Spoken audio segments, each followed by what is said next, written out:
So you've just watched Immaculate, and you're on the hunt for other recent horror films that feature religious imagery and metaphor. It's a theme that has been explored by many iconic horror films over the years.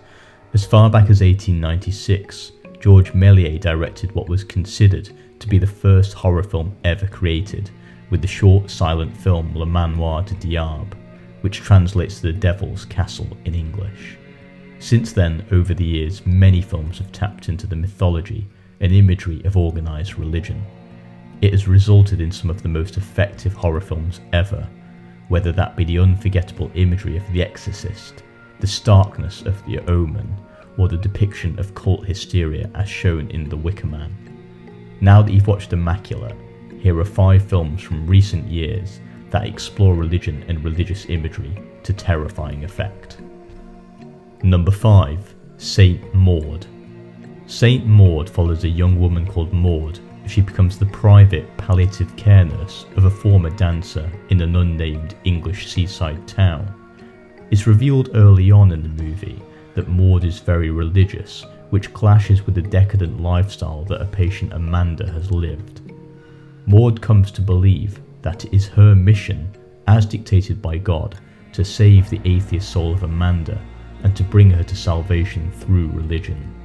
Without revealing too much, it is hinted throughout the film that Maud is a recent convert to religion, and there is more to her backstory than is initially suggested. This film could be considered a character study in loneliness and a devastating portrait of the psychological burden that someone carries when they experience extreme trauma. This movie is definitely a slow burner, but in my opinion it really delivers in the final few scenes. There are some very eerie moments. One of my favourite shots is the scene of Maud floating in a religious ecstasy in a tiny dilapidated bedsit. Morfydd Clark, who plays Maud, really shines in this film.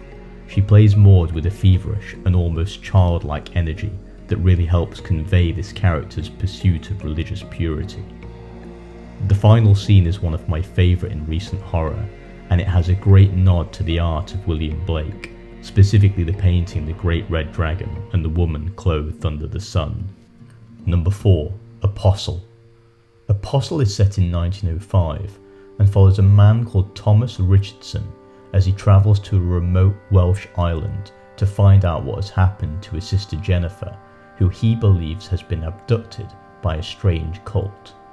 Thomas infiltrates the cult by posing as a convert, and he comes to find out that the barren island that the community lives on has been made abundantly fertile through a blood sacrifice. His journey to uncover the mystery of how that has happened leads him to the depths of the religious fervour that's gripped the community, including encounters with the strange supernatural deities at the centre of this folklore. Apostle genuinely has some of the strangest and most out there imagery I've seen in recent horror. I also think it's incredibly atmospheric. Something about the remote, bucolic surroundings really lends itself to bizarre horror imagery. If you enjoy cult horror like this, you should of course check out the original Wicker Man from 1973, which Apostle clearly owes a huge debt to, and Hereditary, Ari Aster's totemic slow burner debut horror. Number 3. Suspiria.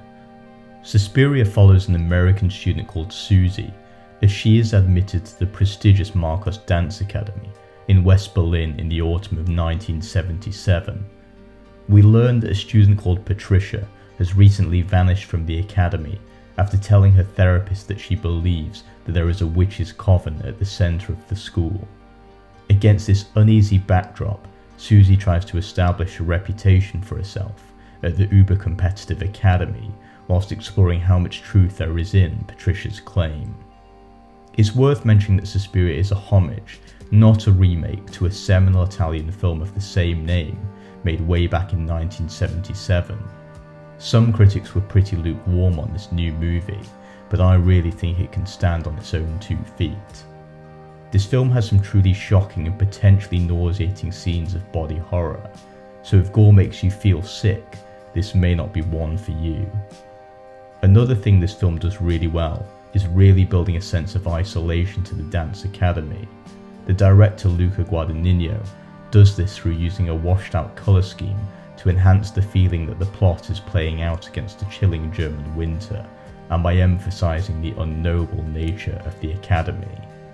If you enjoyed this film, you might also enjoy Darren Aronofsky's superb and unsettling psychological horror Black Swan, and Nicholas Winding Refn's 2016 film The Neon Demon, both of which focus on the journeys of young women as they try to find their place within very lonely and competitive professional industries. Number 2. The Wailing. The Wailing follows the outbreak of a strange and deadly infection in a small mountain village in South Korea. 2 police officers are tasked with finding out the source of the disease. Over the course of the film, they discover all manner of strangeness as they try to uncover the reason that this infection has struck their village. What this film does so well is that it escapes easy categorization. It weaves a classic police procedural plotline with the supernatural imagery of demons and possession to tell a dark and unpredictable story that will have you gripped until the very end. I love the foreboding atmosphere of the film. Again, situating the story in a remote and rugged landscape helps create a sense of isolation. This version of South Korea depicted feels very different from the hyper-technological and modern metropolises we tend to see in other Korean films. I also liked how the film lent on classic religious iconography like exorcism, the reanimated dead, and creepy village shrines to create an authentic sense of place.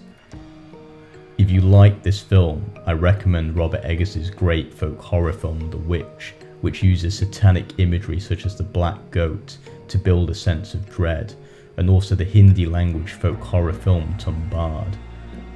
Tumbad and Indian horror films generally unfairly don't generate as much attention as they deserve.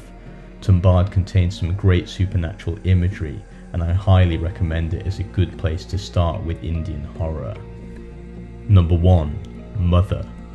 Mother follows the story of a man and woman who live in an idyllic country home away from civilization.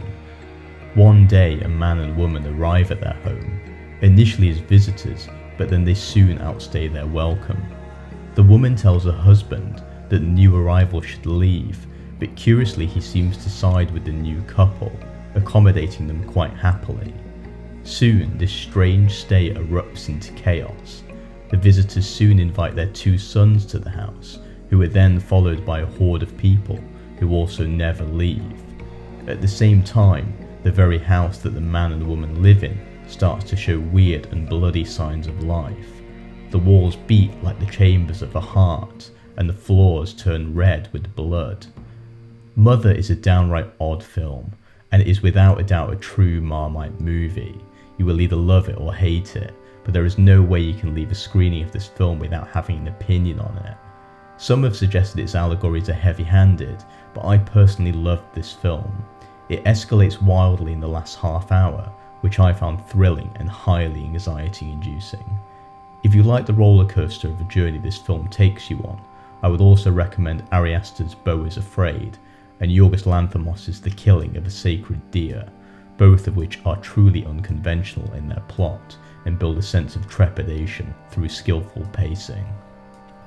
Of course, there are plenty of other horror films that use religious imagery and iconography effectively. Let me know what you thought of this list in the comments section below. What films did I miss out on, and what would you recommend watching in this genre? Thanks for watching.